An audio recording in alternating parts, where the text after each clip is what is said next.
I am very alarmed tonight at the escalation in the tactics and the words of the Ottawa Police, especially the Ottawa Police Chief.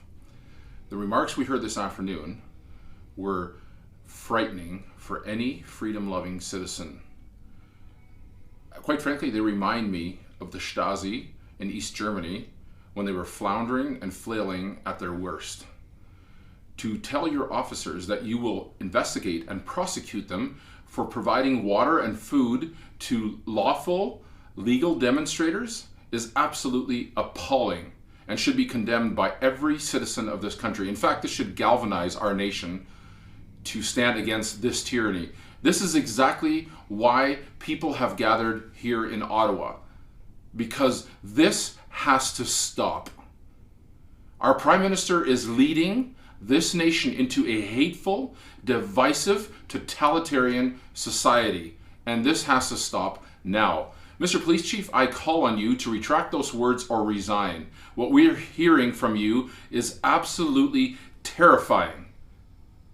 I cannot imagine that the day has come in Canada where the police chief says to his officers to stop aiding and abetting the basic necessities of life to people.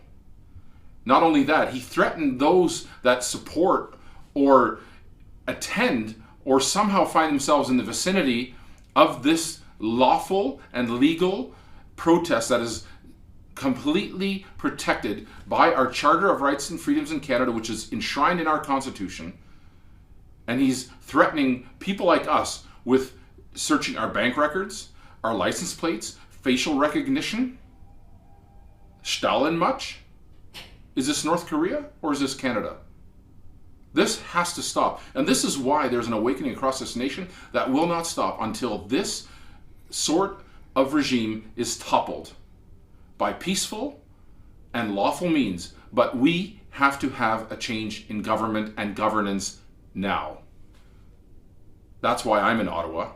That's why thousands of us are here. That's why millions of Canadians support what is happening. Mainstream polling shows the shift in the narrative is swift and decisive, with well over half of Canadians already asking and in favor of all restrictions being lifted now, and that's what the demand is of the protesters here and across this country. So I would urge those in government and those in policing to find themselves on the right side of history. This is not a threat.